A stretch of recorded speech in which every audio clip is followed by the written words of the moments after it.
Hello, আসসালামু আলাইকুম সবাইকে। Welcome to Lamia Lamus daily blog. তো আজকে চলে গিয়েছি হচ্ছে চালকুড়ির 10 পাইপে।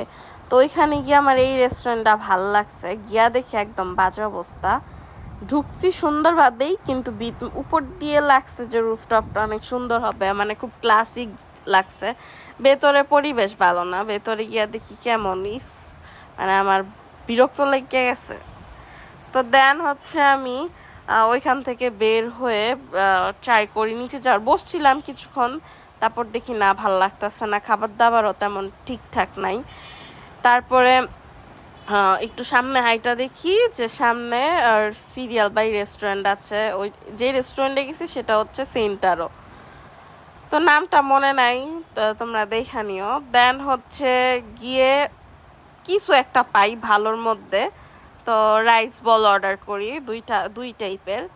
একটা হচ্ছে গ্রিন রাইস বল চিকেনের, আর একটা হচ্ছে ফ্রাইড চিকেনের। তো দুইটাই ট্রাই করি।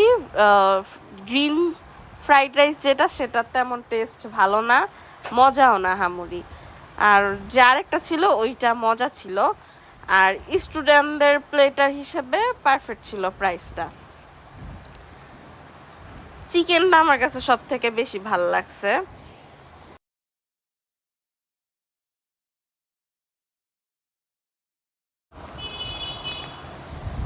অ্যান্ড আমি আস্তে ধীরে খুব স্লোলি খাইতেছি। টেস্ট ভালোই ছিল, মজাই ছিল।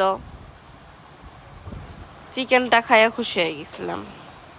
তারপরে এই যে গ্রিন রাইসটা নিলাম, এটা আর কি কালার দিয়ে দিছে, উপরে কালার দিয়ে মেক করে দিছে, এতটুকু আর কিছু না।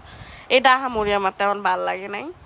আমার কাছে যেটা খাইতেছিলাম ওইটাই ভালো লাগছে। তারপর ওইখান থেকে খাওয়া দাওয়া শেষ করে 2 নং ঢাকেশ্বরী গেলাম।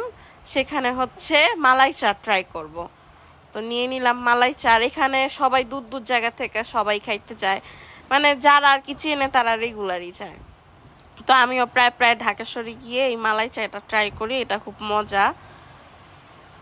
যারা ট্রাই করেন নাই তারা অবশ্যই ট্রাই করবেন এখানে গিয়ে। তো আমি হচ্ছে চাটা খেয়ে দেন বাসে চলে আসি। তো আজকের ব্লগ এই পর্যন্তই। ইনশাল্লাহ আবার দেখা হবে। আল্লাহ হাফেজ।